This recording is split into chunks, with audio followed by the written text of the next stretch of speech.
রঙিন পোশাক, বিশাল সব মুখোশ আর ড্রামের তালের মূর্ছনা এ নিয়ে নাইজেরিয়ায় শেষ হলো ওয়ার্ল্ড এগুনগুন ফেস্টিভ্যাল।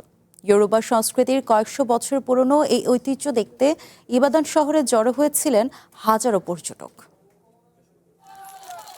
আগুনের শিখা নিয়ে শ্বাসরুদ্ধকর সব কসরত আর ড্রামের তালে মুখোশধারীদের নাচ। নাইজেরিয়ার ইবাদান শহর এভাবেই মেতে উঠেছিল উৎসবের রঙে। পূর্বপুরুষদের আত্মা আর তাদের আশীর্বাদকে বরণ করে নিতেই এগুনগুন ফেস্টিভ্যাল নামে বিশেষ এই আয়োজন।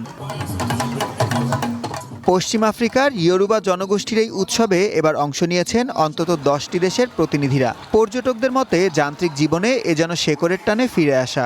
18,000 মানুষের ভিড়ে সামিল ছিলেন বিদেশি কূটনীতিকরাও। ব্রিটেনে নাইজেরিয়ার বিশাল একটি কমিউনিটি রয়েছে যারা আমাদের সংস্কৃতিকেও সমৃদ্ধ করছে। ইয়োরুবা উৎসবের এই রূপ সরাসরি নিজের চোখে দেখা সত্যি দারুণ এক অভিজ্ঞতা।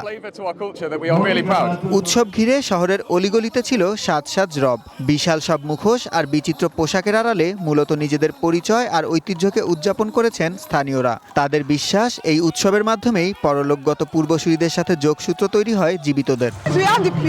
আমাদের ধর্ম আলাদা হতে পারে, কিন্তু এই উৎসব আমাদের ঐতিহ্যের কথা বলে।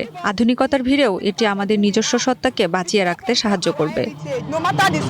তবে শুধু নাচ নয়, দর্শকদের রোমাঞ্চ জোগাতে ছিল গা ছমছমে সব শারীরিক কসরত। নাক দিয়ে চেইন ঢুকিয়ে মুখ দিয়ে বের করার মতো দুঃসাহসী সব খেলা নজর কেড়েছে সবার।